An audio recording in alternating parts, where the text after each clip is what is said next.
அம்மன் கோயில் வாசலில கோடி சன்னம் கூடுதம்மா பொங்க வச்சு பூச வச்சு சந்தனம் பாடுதம்மா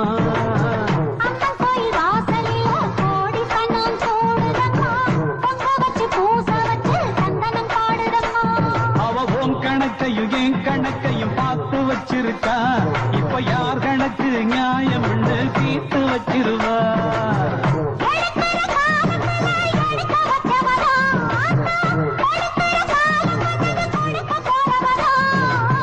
அம்மன் கோயில் வாசல் இல்ல கோடி சன்னம் கூடுதம்மா பொங்க வச்சு பூச வச்சு சந்தனம் பாடுதம்மா